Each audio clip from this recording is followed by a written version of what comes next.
Hi, everyone in Mr. Mullen's class. This is my 4-week Unproject, talking about the stuff that I unlearned in the last 4 weeks. So here we go. Frank, pay attention. Alright, so my parents used to always send me off to school with one important message. Make sure you learn something today.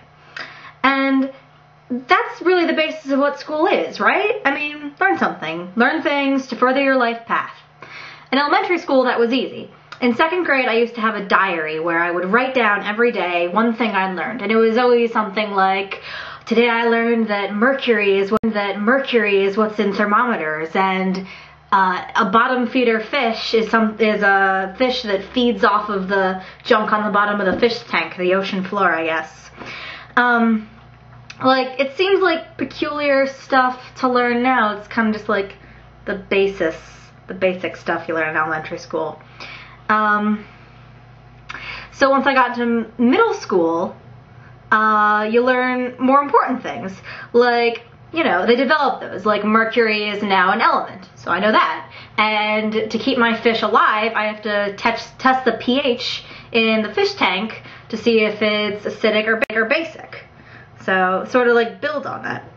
So if elementary school is learning the basic things in life, and middle school is developing on that, then what's high school? I'm kind of wondering that. In elementary school, I know what the temperature is. I know mercury changes in temperature. I know about fish. I know I have to share my graham crackers. And I know the roots of a quadratic equation can be found by doing negative b plus or minus b squared. No. Negative b plus or minus the square root of b squared minus 4ac all over 2a. Yeah.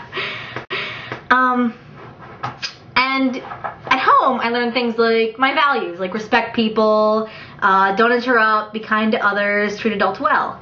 So now I reach high school, and what do I do with all this information? I've got all this like stored data inside me. I'm like a computer with all these random files, and I don't really know what to do with them. It can't all be true. I mean, all this stuff I've always learned, you know, be nice to people, always open doors for girls. Is it all true? And some of it's kind of been disproven over the course of this class, so I'm kind of happy to say that. Obviously not the fish thing. If you have fish and the pH is like really acidic, I would recommend fixing that. That's always true.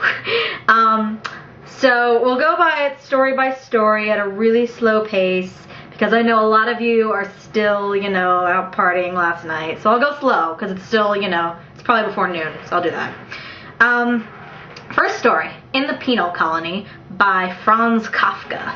The thing that surprised me the most in this story was the fact that the sergeant is completely dismissive of the truth. No use of, you know, asking the soldier what happened, because, you know, he's just gonna lie, you know. So, the truth in that story does not even matter. He doesn't have to listen to the soldier, even if it meant he was condemning an innocent man to death. It doesn't matter whatsoever. The truth does not matter. And I've always sort of had a bit of a caustic eye to our legal justice system. I mean, just by watching shows like Oz and Law and Order SVU, both with Christopher Maloney, who was really awesome, I just gotta say. I've seen that, you know, the bad guy sometimes gets away, and the innocent guy sometimes has to take the rap for him. But, let's see. I was always shocked that the truth could just sort of be like, thrown away, and end of case, no one cares, case closed. It literally didn't matter who the soldier was or what he actually did, he was gonna die. So, on a happier note, the second story was Revelation by Flannery O'Connor, in which big, fat, mean Mrs. Turpin gets tipped off by what seems to be a truth by a depressed teenager.